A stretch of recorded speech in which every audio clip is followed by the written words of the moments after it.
Hello, magandang umaga sa ating lahat. At tayo ay mag-aaral ng salita ng Panginoon. At sana kayo ay nasa mabuting kalagayan at lagi nating ipanalangin ang bawat isa, ang ating gawain diyan na maging matatag at maging malakas. At ngayon ay mag-aaral tayo ng salita ng Diyos. Tayo ay magbuklat ng ating mga Biblia sa Romans chapter 2.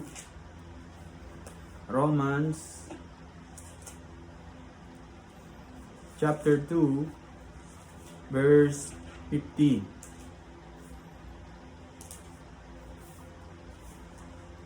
Romans chapter 2 verse 15. Nakita na ba? Say amen. Amen. Sabay-sabay nating basahin. Ready, read. Which show the work of the law written in their hearts, for their conscience also bearing witness, and their thoughts the meanwhile accusing or else excusing one another. Verse 16, in the day when God shall judge the secrets of men by Jesus Christ according to my gospel. Tayo manalangin. Ama naming Diyos, salamat sa iyong biyaya. Pagpalaan niyo po ang aming matututunan ngayon. I-bless ang aming pag-aaral ng salita. At kayo po ang siyang manguna at ang mamutawi sa bawat puso ng nandirito ngayon. Kayo po mag-bless sa aming misyon na kahit ako ay malayo, kayo po ang manguna sa kanila sa pamamagitan ng inyong salita. Sa pangalan ni Jesus, Amen. Amen. Pwede na tayo umupo. Pag-aaralan natin ngayon ay tungkol sa katigasan ng puso. Bakit nagkakaroon ng matigas na puso ang isang tao? Kahit bilang isang mananampalataya, merong mga pagkakataon na tayo ay merong katigasan ng puso, sapagkat ito ay binanggit sa Biblia. Sabi rito sa verse 15, which show the work of the law written in their hearts, their conscience also bearing witness, and their thoughts the meanwhile accusing or else excusing one another. Ang unang-unang gagawin ng dyablo ay tanggalin lahat ng nasa isip natin na patungkol sa Panginoon. Ang papaisipin ng dyablo sa atin ay malayo tayo sa Panginoon. Tanggalin yung kaisipan na yun. Ibig sabihin, nilalayo ng dyablo yung ating isip at karunungan upang hindi tayo makakonect doon sa Panginoon. Kaya maraming mga tao ngayon ay naliligaw. At ganun din bilang isang Kristiyano ay hindi tayo exempted doon, sapagkat ang dyablo ay active ngayon dito sa mundo. Dito sa kinagagalawan natin na mundo ay maraming pressure na ibinibigay ang dyablo sa tao upang magkaroon sila ng pagkahiwalay sa relasyon sa Diyos. Kaya napakahalaga na tanungin natin ang ating sarili, close ba tayo kay Lord? Yan. Tayo ba ay nagbabasa ng salita ng Panginoon? Tayo ba ay mapanalanginin? Ibig sabihin, doon malalaman kung tayo ay spiritual o nagko-connect doon sa kagustuhan ng Panginoon. Ang kalooban ng Diyos ay napakahalaga sa isang Kristiyano. Kaya hindi ibig sabihin na tayo ay nagsisimba, tayo ay ligtas na sa mga threat ng kalaban. Dahil akala natin na tayo ay relax, nagre-relax tayo, pero hindi natin alam yung ating kaisipan ay nababago ng kalaban. No? Kaya sabi rito, ipinakita ng Diyos yung batas na nasa puso natin nasa konsyensya natin yung nilagay ng Diyos. Kaya hindi exempted sino man ang pagkatigas ng puso, sapagkat ito ay pinili natin. Huwag nating sisihin ang iba.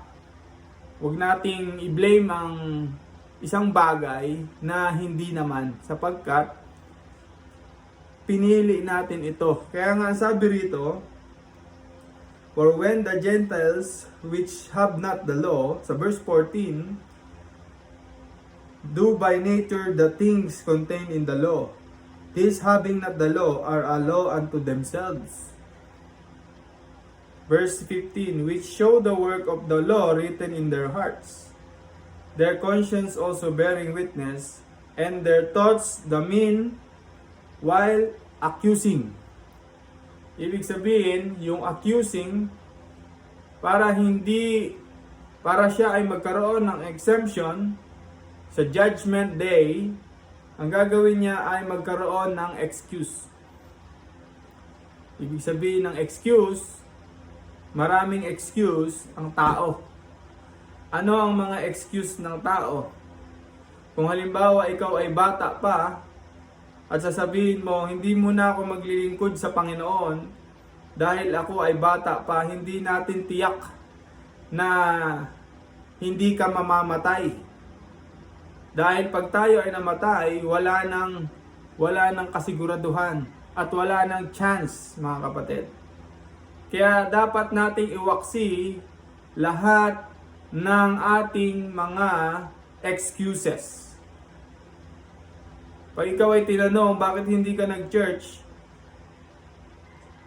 at sinabi mong busy ka, that's an excuse. Ano? Ibig sabihin, mas inuuna mo yung mga bagay na nasa mundo na mawawala kaysa sa iyong tagapaglikha. Ano ang mga magiging problema ng isang busy tao? Okay? At sasabihin niya na pag mayroon na akong panahon, alam mo kapatid, wala nang ibang panahon kundi ngayon. The best time to turn toward the better life is now. The best time to turn to Jesus is now. The best time to hear the Word of God is now. Ibig sabihin, the best time na ang tamang panahon ay yung ngayon na gagawin natin ang salita ng Panginoon. Kasi kung kinabukasan pa, baka hindi na dumating iyon. Meron namamatay na lang at hindi na nakatawag sa Diyos. Merong namatay ay biglang namatay na lang at nawala na ang isip.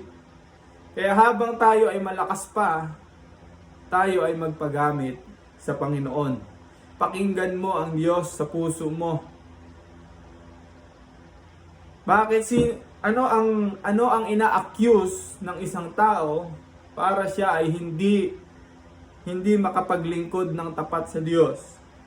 Ang ina-accuse niya ay, ang unang-una dyan ay, ang gawa ng dyablo ay sirain ang kapwa mananampalataya.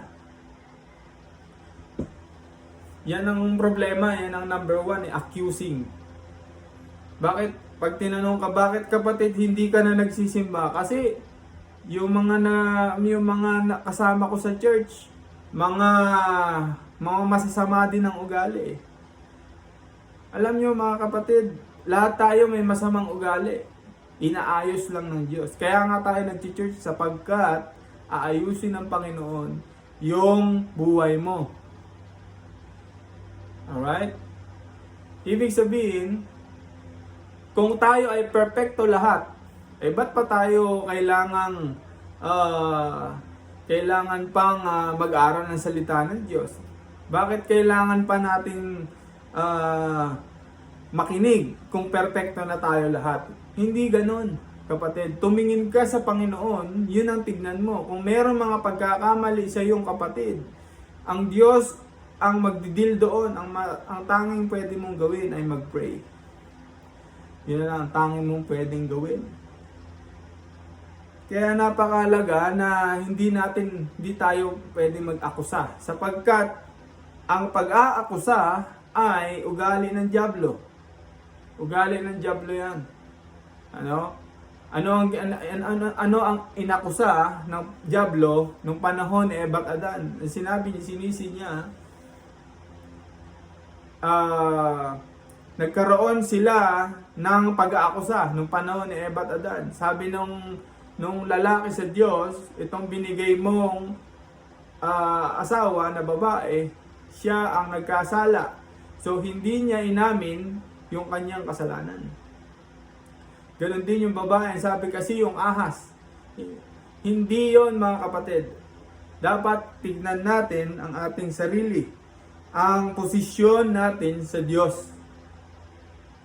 Hindi maganda ang posisyon natin sa Diyos nung tayo ay hindi pa niligtas ng Panginoon.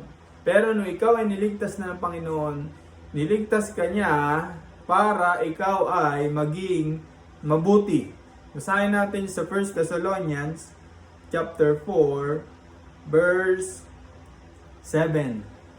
1 Thessalonians chapter 4 verse 7. Sabi dito, "For God hath not called us unto uncleanness, but unto holiness." Hindi ka tinawag ng Diyos para ikaw ay maging madumi. Tinawag ka ng Panginoon para ikaw ay maging malinis. Hindi tayo niligtas ng Panginoon para magpakarumi tayo. Yan. Ano pa ang idadahilan ng tao? Huwag mo akong husgahan. Yan, lagi yan sinasabi ng tao eh. At ang sabi ng Biblia, ang tanging makakapaghusga lang sa atin ay sa panahon ng paghuhusga ng Diyos. Ang salita ng Diyos ay ito ay warning pa lamang. Hindi pa tayo nahuhusgahan. Warning pa lamang to. Ibig sabihin, yung pag-judge ay malapit ka ng parusahan. O ibigyan ng reward. Dalawa yan eh. Bigyan ka ng reward or paparusahan ka sa impyerno. Ngunit nung tayo ay niligtas ng Panginoon, hindi na tayo mag-accuse. Dahil ang ibibigay na nagtiwala tayo sa Panginoong Jesus upang linisin ang ating mga kasalanan. Kaya napaka-importante na hindi tayo mag-accuse, mag-akusa, o manisi ng ibang tao. Manisi sa hindi ka naglilingkod. Sapagkat pag ikaw ay humarap sa Panginoon, wala kang ibang sisisihin kundi ikaw. Pag ikaw ay humarap sa Panginoon, ikaw ang tatayo. Hindi si pastor, hindi yung kasama mo sa church, hindi sino man, kundi ikaw. Pero tayo ay husgahan sa bilang isang mananampalataya doon sa langit. Husgahan tayo ayon sa judgment seat of Christ. Ibig sabihin, sa mga mananampalatayang paghuhusga. Ibig sabihin, sa langit yun, hindi dito sa lupa. Yun yung final judgment ng mga mananampalataya. Pero bilang isang Kristiyano na nandito pa sa lupa, trabaho natin na malaman ang salita ng Diyos.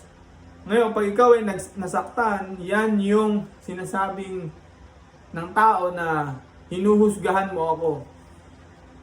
Hindi totoo yun sapagkat ang salita ng Diyos ay warning. Hindi siya paghuhusga eh. Ito ay warning. Kapag ikaw ay merong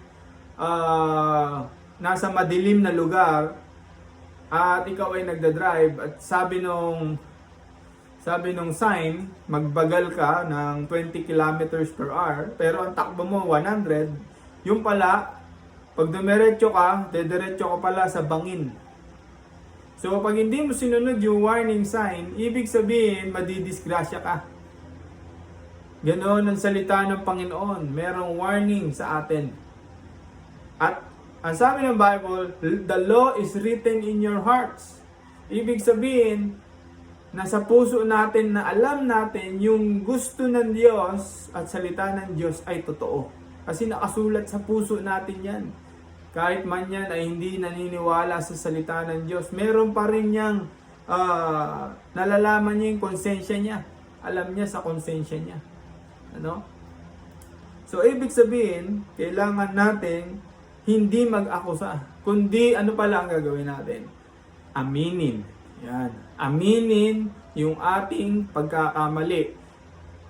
Kahit na tayo ay Kristiyano, may mga pagkakamali pa rin tayo. Ang gagawin natin ay aminin yung pagkakamali na yon para matanggal yung mga maling gawa. Sapagkat hindi natutuwa ang Diyos sa maling gawa. Yun ang tatanggalin natin. Bilang isang Kristiyano, meron ka pa rin maling gawa. Pero hindi dapat tayo mabuhay doon sa maling gawang iyon.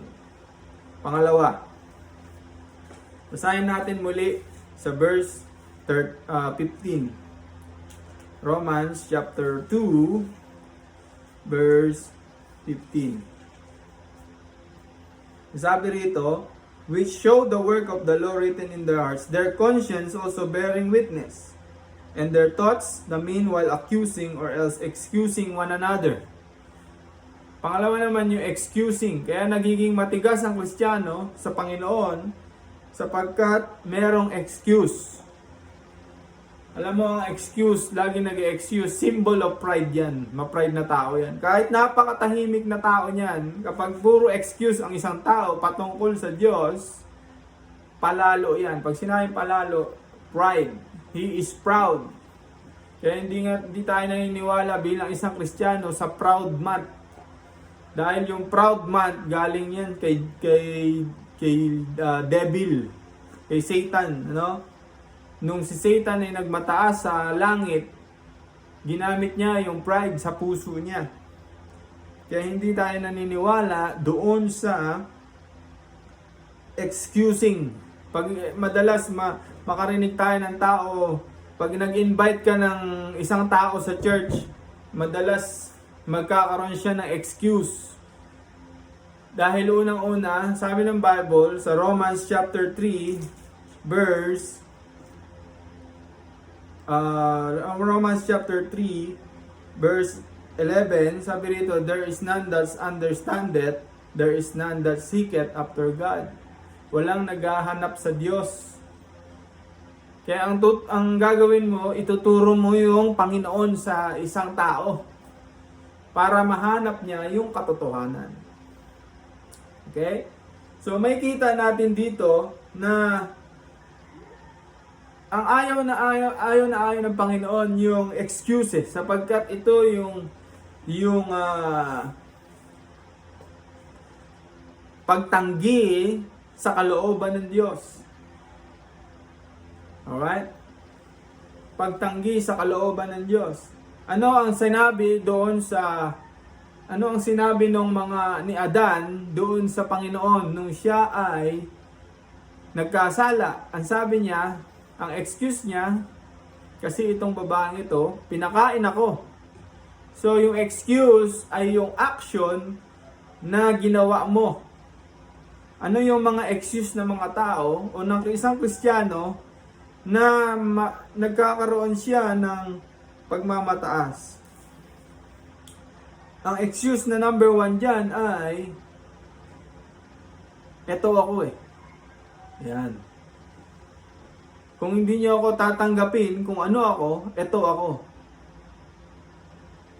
Sabi ng Bible sa 2 Corinthians chapter 5 verse 17, if any man be in Christ, he is a new creature. Ang pagkakilanlan ng isang Kristiyano, nagbabago dapat. Binabago ng Panginoon. Ibig sabihin, nagbabago ka. Hindi yung ikaw. Pag puro ikaw, yan ay simbolo ng ugali ng devil. Ako. Pag puro ganyan, mga kapatid, sabihin ko sa inyo, delikado yan sa harapan ng Diyos sapagkat ganyan ang sinabi ng devil nung siya ay nagrebelde sa langit. Sabi niya, gusto kong maging mas mataas sa pinakamataas na Diyos. I will ascend from heaven. Mas mataas. I will, puro I. Ako, gusto ko. Yan, ako, gusto ko. Yan. Diyan nagsisimula yan, mga kapatid. Pero ang isang Kristiyano, ganito sasabihin niya. Kung ano ang kalooban ng Diyos. Kung ano ang gusto ng Diyos.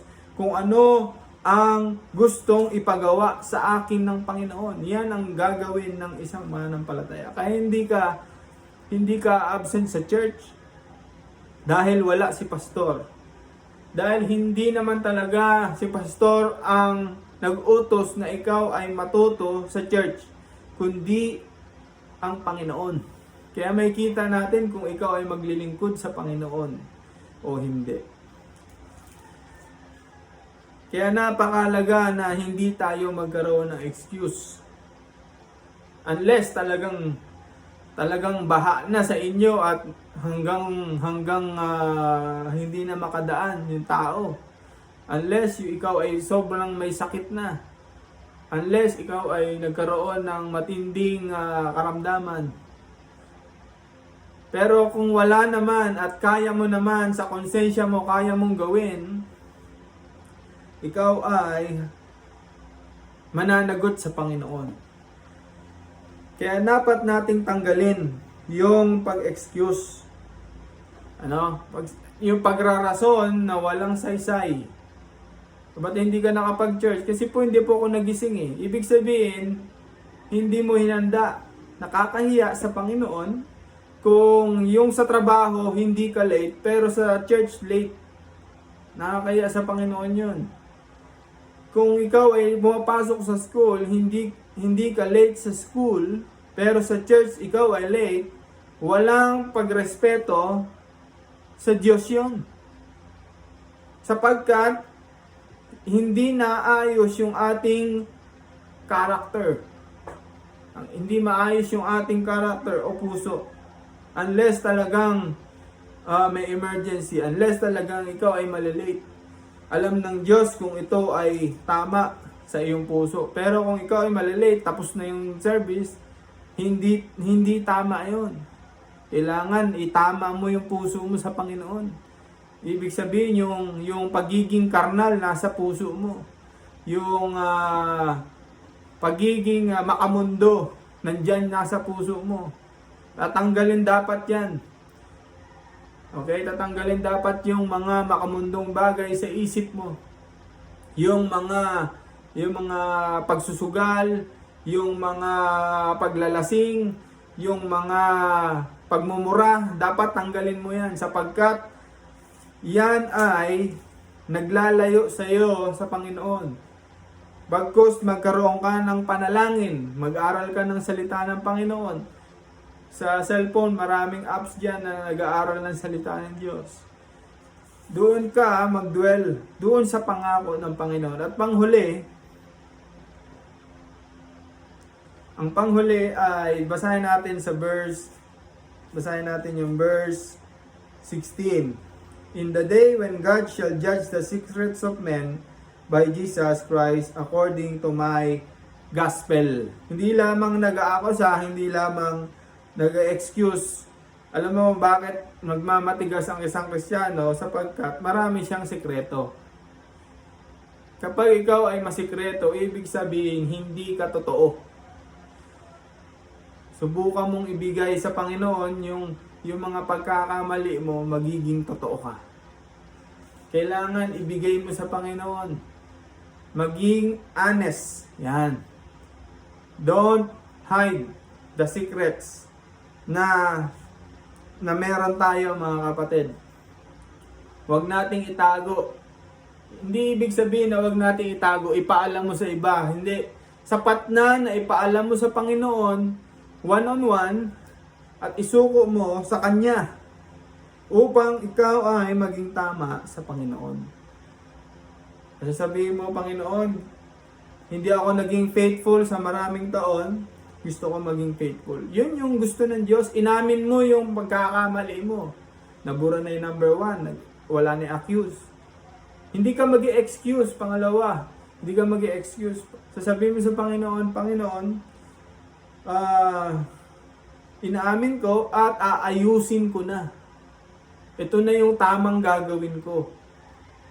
Yun na yung wala na yung number 2. Tuloy-tuloy ka na. At doon na matatapos yung number 3. Magiging malaya ka na. Sapagkat wala ka ng sikretong mali, dahil i-judge tayo ng Panginoon pagdating ng panahon. Alam mo mga kapatid, dito sa mundo sa mundong ito, lahat ng tao ay galing sa imahe ng Diyos. Kaya wag nating pahirapan ang ating sarili patungkol sa gawain ng Diyos. Binigyan tayo ng talino, binigyan tayo ng lakas, binigyan tayo ng oras. Hindi pinagdadamot ng Diyos sa ibang bagay yan, basta tama. Ang gusto niya, yung mga bagay na yan, gamitin mo sa Panginoon. Yung lakas mo, yung talino mo, yung oras mo, tama sa Kanya. Kahit sa pinansyal, tama sa Kanya. Hanggat hindi tama lahat, yung pag wala kang, hindi ka nagta-tithes and offering, hindi tama yung puso mo sapagkat kulang. Pag may problema ka sa pera, nandyan yung greediness. Pag-aralan natin yan sa susunod, yung greediness. Kaya inaalaw ng Diyos na magkaroon tayo ng pagbibigay sa church. Hindi naman kailangan ng Panginoon yung pera natin Pero bakit tayo nagbibigay sa church? Para matanggal yung greediness. Para mag-grow tayo. Para merong pagkain sa loob ng church. Ano ibig sabihin nun? Merong meat. Okay? Sapagkat ito ay tools na gagamitin natin para ma-share yung gospel. At yan yung napakahalagang matutunan natin mga kapatid. At sana tayo ay nagkaroon ng biyaya na natutunan sa kanyang salita. At nawa sa 4 Sundays na wala ako, nandyan kayo. Dapat walang excuse. Walang accusing. Kasi ganito, kasi siya ganito, ganito ginawa. Walang ganon. Walang sikreto. Ikaw ay open sa Panginoon. Hindi ka mag-grow sa Panginoon kapag meron kang mga sikretong hindi naaayos sa Kanya. Kaya mga kapatid, ngayon na yung panahon na dapat ayusin natin ito. Ang pag-amin ay mabuting bagay, sa totoo lang. Ang pag-amin ay mabuting gawa na gusto ng Diyos.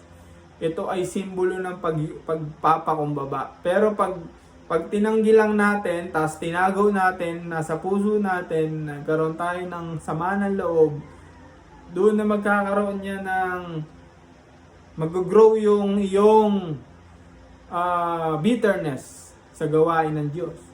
Gusto mo i-enjoy ang church? Huwag kang magkaroon yung tatlong yan. Alright? Huwag kang magkaroon yung tatlong yan. Mag-enjoy ka sa Panginoon kapag ikaw ay wala yung tatlong yan.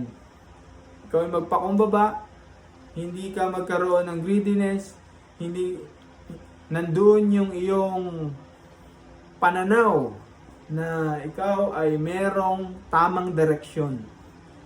Sasabihin mo, tutulungan ko ang gawain na ito. Alright? Kahit mag-isa lang ako, maninindigan ako. Yan ang hinahanap ng Panginoon sa panahon ngayon. Na wala nang naninindigan ng mga Kristiyano. Kaya mga kapatid, napakahalaga niyan. Tayo tumayo, tayo magpe-pray. Panginoon Diyos, salamat sa iyong biyaya. Pagpalain niyo po ang aming natutunan ngayon. I-bless ang mga nakapakinig. Kayo po magbigay ng basbas sa bawat isa. Ang iyong banal na espiritu, kayo pong kumilos sa kanila, Panginoon. O Diyos, kayo pong siyang maging sandalan namin sa panahon na kami ay nasa ibaba o nasa itaas. Kayo po ang siyang manguna sa amin. Ingatan nyo kami sa aming mga lakarin. Kayo po ang siyang magpalakas sa amin. Sa pangalan ni Jesus. Amen. Alright, God bless you. As you give, magbigayan tayo sa Panginoon and you're dismissed. Bye-bye. See you next week.